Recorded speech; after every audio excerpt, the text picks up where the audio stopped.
Josh and I have been married for 15 years, and we have 5 boys and 1 little girl.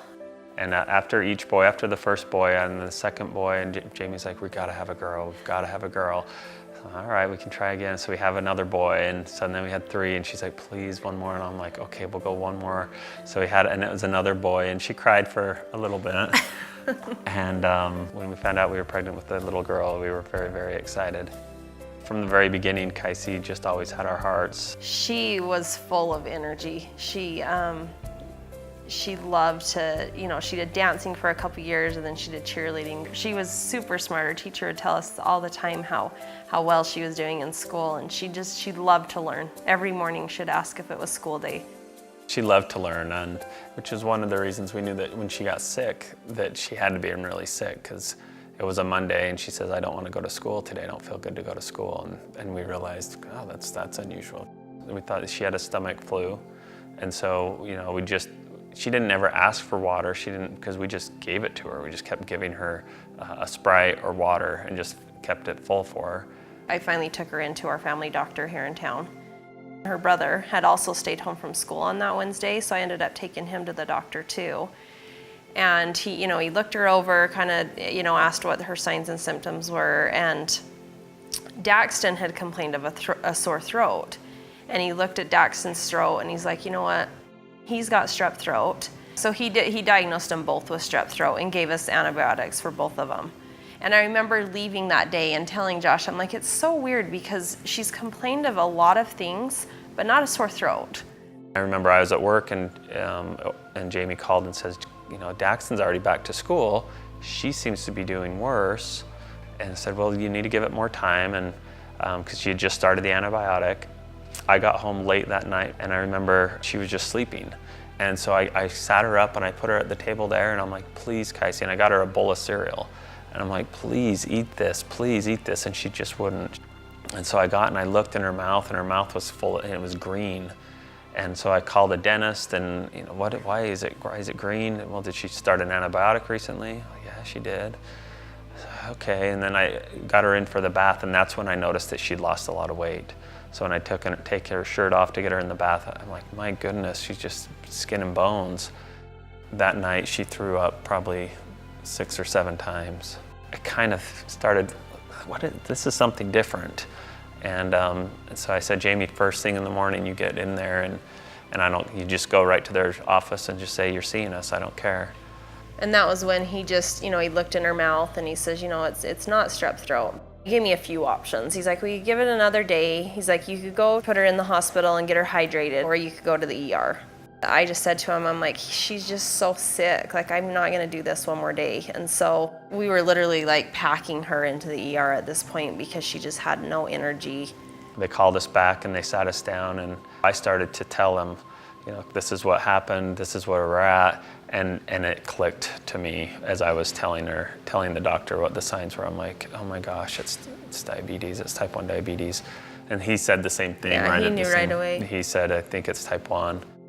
And I had an MRI scheduled for a month. And so I ran just down the hall to get an MRI, and I was on the table, they were ready to wheel me into the thing, and my phone rang twice. And so they give it to me, and Jamie's crying, and she said that they were life flighting her. That was a shock to me, because I'm like, why? It's diabetes. Why are you life flighting for diabetes? I don't get this. And she says she's really sick, and they've got to life flight her. They have to take you by ambulance over to the airport. And so Jamie and Kaisi got on the ambulance, and I just gave her a kiss and said, I love her, and I'll see you in a little bit. Once we landed in Salt Lake, we had to land at the airport. And so we landed, and they got us put into the ambulance, and they just said from there, they're like, it's about a 20-minute ride to the hospital. We'd only been gone about 5 minutes when she started seizing. And then once we arrived at Primary Children's, she seized again. Kaisi was unresponsive. She was in a coma. When Jamie called me when she had her seizure, I was still almost 3.5 hours away. When I got up there, they told me that she's in a diabetic coma, and that in these cases, usually they wake up in anywhere from 6 hours to 24 hours later. And so the two of us sat by her, and we waited in 6 hours, 12 hours, and at 24 hours they came and said that they'd like to do an MRI.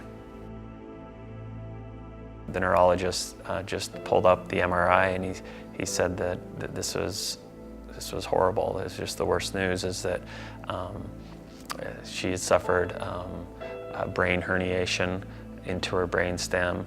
So when the pressure in her brain got so high because of the DKA and the cerebral edema, it pushed the brain down into the brain stem, and then it choked off all the blood supply. So she had strokes all the way up through her brain. And so they said, I don't think she's going to make it. Jamie and I sat next to Kaisi, and we promised her and said, if you will fight, we'll fight with you. And if she wants to go, then we'll let her go. That night, we made a post on Instagram, and we just asked everyone to pray and to ask Kaisi to open her eyes. And so the next morning she did. She opened her eyes, and I think that was a big turning point. That's when we're like, okay, wait a second, she is gonna fight. There was people that just rallied around us from our town, our neighborhood, our friends and our family. We got so much information and so much communication with that online diabetic community. And then her story just took off, and we just would post on like our Instagram account, and someone created the Kisses for Kaisi Facebook page of it. I think there was like 6,000 or 7,000 followers before we even knew there was such a page. However, we really hadn't even taken care of a diabetic yet. In the hospital, if there was ever an issue, it was just you called the endocrinologist and they walked in the room. It wasn't ever an issue. So we were in the neuro and trauma unit who works with brain injury, but they'd never had a brain injured child who has type 1 diabetes either. And so they didn't, for the very beginning, they didn't know what to do with this. They're like, well, you need to be upstairs on the medical unit so they can treat your diabetes. And the medical unit is like, we don't treat brain injuries. You need to be downstairs on the neuro and trauma unit. And so they didn't know where to put us. And we ended up on the neuro and trauma unit. And I know the nurses were very uncomfortable. They're like, I don't do diabetes. I don't know how to do this. And so the nurses got really good at it too. And Jamie just says, I'll do it. She's like, I'll give the shots, I'll give the injections, I'll check the sugars. And that complicated things too, because they're, well, technically you can't because, The very first post I made, I took a picture of Kaisi at the hospital here in St. George, and it says, Kaisi has very bad diabetes and we're getting life flighted. And I'm like, very bad. I don't know if that's the right way to put it. You just have it, I had no clue the difference between 1 and 2. I was thinking in my head of all the food we were going to have to cut out in our family, and I had no idea what it was. I had no clue, didn't know how serious it was. Because at the time it was like, oh, at least it's not cancer, we're good. I didn't know it could cause brain damage. I didn't know that we were going to be in the hospital for over 100 days in a row. I didn't know it could kill you.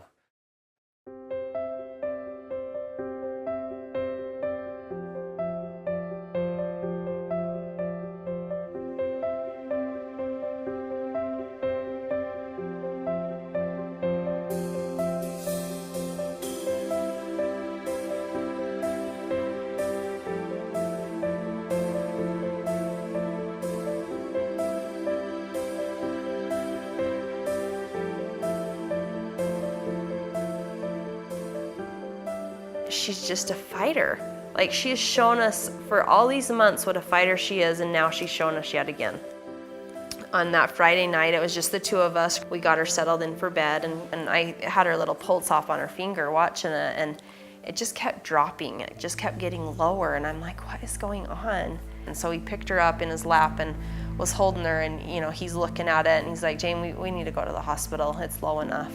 So I was holding her, and Kaisi, because of her brain injury, it made her turn like this, and so she was always turned like this. And so as I was holding her, she was turned away from me, and just as Jamie came in and clicked on the light, she sat up and she turned back, and she turned and she looked right at me.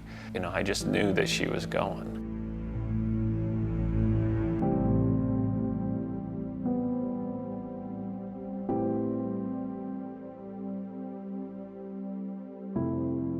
We all want to be positive, and we want to look at the good of things. And sometimes by doing that, though, we forget how serious a condition it really is. And so you look at a picture and you see this little girl with curly blonde hair, blue eyes, who's full of life and full and exciting. And in 5 days, she has severe brain damage. Kids get sick, think about that, keep that in the back of your mind. Is this something like that happened to that little girl, Casey? Is this, could it be that? It might not, probably isn't, but could it be? We want to continue to raise awareness and continue to keep her face on that awareness, because people see her face on something and they're drawn to it. That's kind of our mission, is to continue to keep spreading awareness, and hopefully it helps, even if it helps one person. I know that Casey is our guardian angel. She's her brother's guardian angel. We talk about that with them all the time.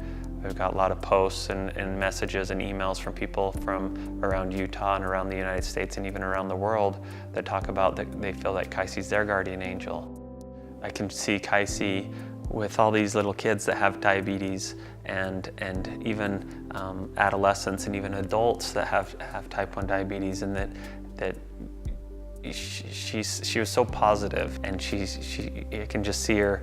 You can do this. You can do this. You work harder. Keep going, and be who you want to be. You can do whatever you want to do. Just manage it the best you can, and you can do it. She never gave up. That's what's so neat about children, because I think giving up is a learned trait. It's something that adults have learned to do, and kids don't know how to give up. They just go until they can't go anymore. We're grateful we had her, for those 5 years, because she was so perfect, and we miss her like crazy. But we truly believe that Casey had a big mission while she was here on earth, and that, she still has a mission. She's still, helping spread awareness, and we know that she was sent here for a reason, and she had a purpose, and a really big purpose.